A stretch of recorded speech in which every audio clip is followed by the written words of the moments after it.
Hello বন্ধুরা, আমি হাসনাত। তোমরা দেখছো আমার চ্যানেল ম্যাট্রিক্স বাই হাসনাত। বন্ধুরা, প্রতিবারের মতোই যে কোনো সরকারি চাকরি পরীক্ষাতে কাজে দেবে সেই ধরনের কিছু গুরুত্বপূর্ণ অঙ্ক নিয়ে আজকে আমরা এই ক্লাসে আলোচনা করব। তো চলো শুরু করে আজকের ক্লাস। প্রথম প্রশ্ন রয়েছে, একজন দুধ ব্যবসায়ী 1 লিটার দুধ 10 টাকা কেজি দরে কিনে তার সাথে কিছু পরিমাণ জল মেশালেন। প্রতি লিটার দুধ 8 টাকা দরে বিক্রি করে তার 20% লাভ হলে দুধ জলের অনুপাত কত? মজার বিষয়, 10 টাকা করে দুধ কিনছে এবং 8 টাকা করে দুধ বিক্রি করছে, অথচ তার লাভ হচ্ছে। তার কেন লাভ হচ্ছে? কারণ সে জল মিশিয়েছে। এখানে 10 টাকার মধ্যে কত টাকার জল আর কত টাকার দুধ সেটা আমরা খুব ইজিলি পেয়ে যাব। কিভাবে পাবো? দেখো, যখন 8 টাকা দরে বিক্রি করছে তখন 20% লাভ হচ্ছে, তার মানে সে 120% দাম পাচ্ছে, তাই না? তাহলে এখান থেকে 100% বের করলে কত টাকার দুধ অ্যাকচুয়ালি সে দিচ্ছে সেটা আমরা পেয়ে যাব। কত টাকার দুধ দিচ্ছে, দেখো 8 টাকা মানে তো 120%, তাই না? তাহলে 1% মানে কত হবে? 120, 8কে 120 দিয়ে ভাগ। 100% মানে কত হবে? 100 দিয়ে গুণ। যদি তোমরা কাটাকাটি করো, এটা 20 দিয়ে কাটলে 6, এটা 20 দিয়ে কাটলে 5, 2 দিয়ে কাটলে এটা 3, এটা 2 দিয়ে কাটলে হচ্ছে 4, তার মানে আমরা পাচ্ছি 20/3। এত টাকার দুধ দেওয়া হয়েছে, অ্যাকচুয়ালি এত টাকার দুধ আর বাকিটা জল মিশিয়েছে। ঠিক আছে, তো এটা মানে আমরা বলতে পারি 6.66 টাকা। তো 10 টাকার মধ্যে বন্ধুরা, 10 টাকার মধ্যে অ্যাকচুয়ালি দুধ সে দিয়েছে 6.66 টাকা, আর বাকি 3.33 টাকা থাকে এটা জল মিশিয়েছে। তাহলে দুধ ও জলের অনুপাত হবে এটা। 10 টাকার হিসাব নিকাশ এটাই হয়।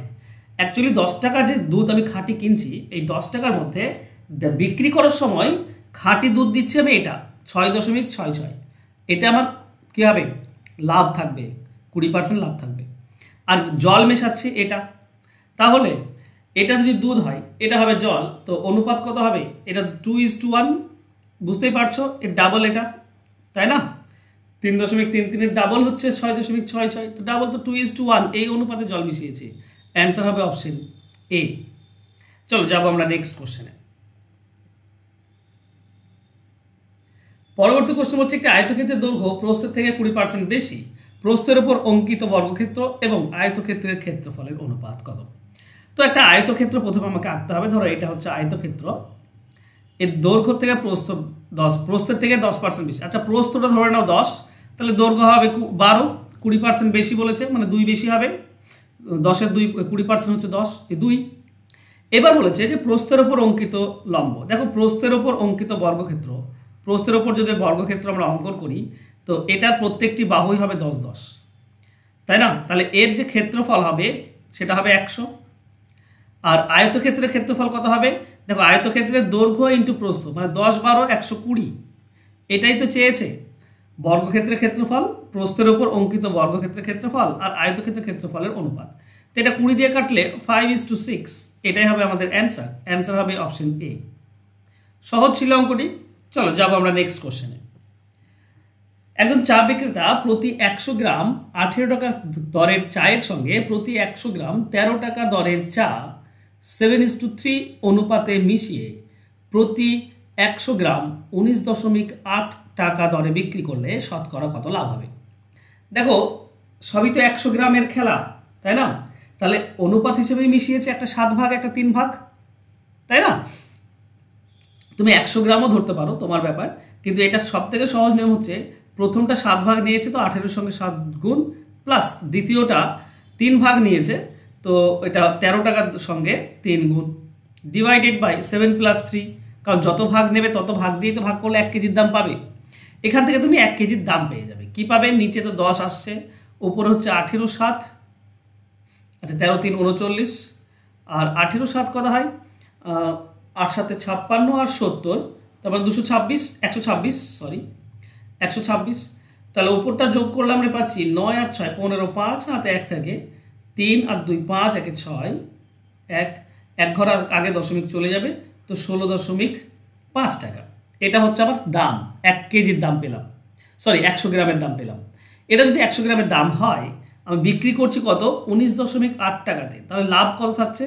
19.8 টাকা থেকে 16.5 বিয়োগ করে দাও, আমি লাভ পেয়ে যাবো। এখানে 3, এটাও পাবো 3, ওকে 3.3 টাকা লাভ থাকছে। এটা কার উপরে লাভ? না 16.5 টাকা তো আমার কেনা দাম, তার উপরে লাভ। তো শতকরা বের করতে গেলে আমি এভাবে বের করতে হবে 16.5 লাভ হচ্ছে 3.3, তাহলে 100-তে কত। চলো দশমিক একটা একটা আছে তুলে দাও। এটা 11 দিয়ে কাটলে 3, এটা 11 দিয়ে কাটলে 11 একে 11, 11 5 15, ওকে 3 দিয়ে 15 কাটলে 5, আর 5 দিয়ে যদি তুমি 100 কাটো তো 20, তার মানে 20% এটা হবে আমাদের লাভ। 20% শতকরা লাভ, অপশন ডি হবে উত্তর।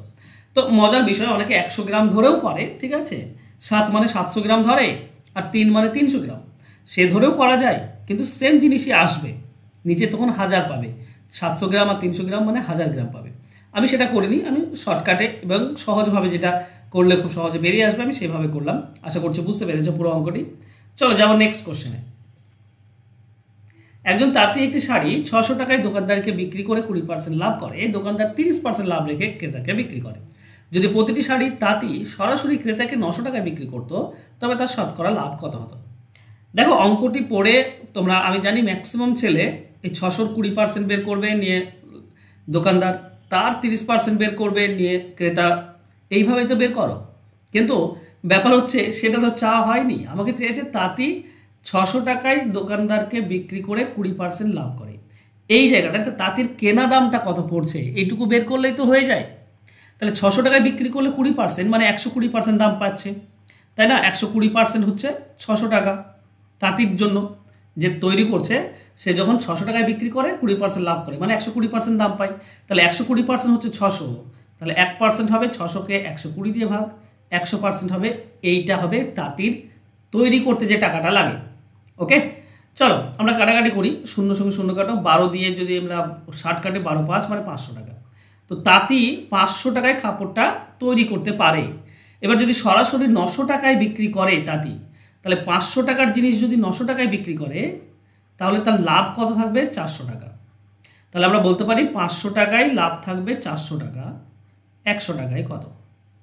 দেখো দুটি শূন্য কেটে দাও, 5 দিয়ে 100 কাটলে 5 20 100, তার মানে 4 20 80% তার লাভ পাবে। যেখানে 20% লাভ করছিল, সরাসরি যদি 900 টাকায় বিক্রি করে তাহলে 80% লাভ হবে। অ্যান্সার হবে অপশন ডি। চলো যাবো নেক্সট কোশ্চেনে। একই পরিসীমা বিশিষ্ট একটি বর্গক্ষেত্র এবং একটি সমবাহু ত্রিভুজের মধ্যেকার ক্ষেত্রফল বেশি, কার ক্ষেত্রফল বেশি বের করতে হবে। দেখো বাহুটা আমরা কত হবে, একটা বর্গক্ষেত্র আছে আর একটা সমবাহু ত্রিভুজ আছে। বাহু একজনের 4 একজনের 3, তাহলে আমি করব কি, আমি ধরে নেব এর বাহু হচ্ছে 4টি বাহু, তো 3 3 করে 12, 4 বাহু আর 3 বাহু মানে লসাগু 12 হয়, তো এর বাহু ধরে নাও সব 3 3 করে, তাহলে পরিসীমা হচ্ছে 12। আর এর বাহু ধরো 4 4 করে, তাহলে এর পরিসীমা হচ্ছে 12, দুজনের 12 সেম। এখন যদি বর্গক্ষেত্রে এটার ক্ষেত্রফল আমরা বের করে চেষ্টা করি, তো আমরা পাই বাহু স্কোয়ার, তার মানে 9।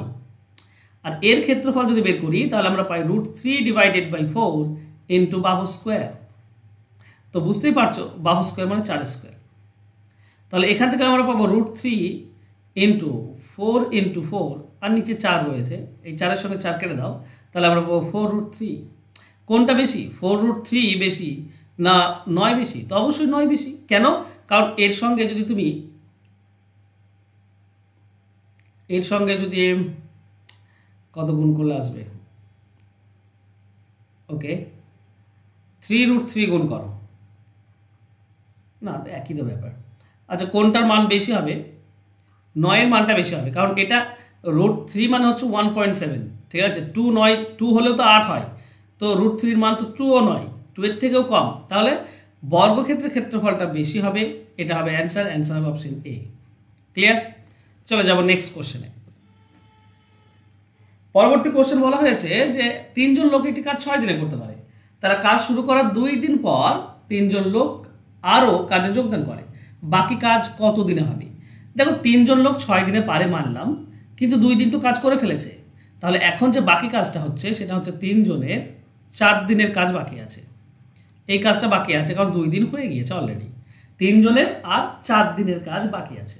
এখন যদি আরও 3 জন যোগ দেয় তাহলে হয়ে গেল 6 জন, তাহলে সেটা তারা কত দিনে করতে পারবে? দেখো 3 জন 4 দিনে পারে, এখন লোক ডাবল করে দিয়েছি, মানে দিন আমার অর্ধেক লাগবে, 2 দিনে হয়ে যাবে। লোক যদি দ্বিগুণ করে দাও সময় অর্ধেক লাগে, তাই না?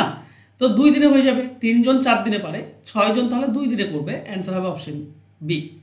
ক্লিয়ার? চলে যাবো নেক্সট কোশ্চেনে। দুটি সংখ্যার অনুপাত দেওয়া আছে 2:3, যদি প্রথম সংখ্যা থেকে 2 বিয়োগ করা হয় এবং দ্বিতীয় সংখ্যা থেকে 2 যোগ করা হয় তাহলে অনুপাত হয় 2:1। বলতে হবে সংখ্যা দুটির যোগফল কত।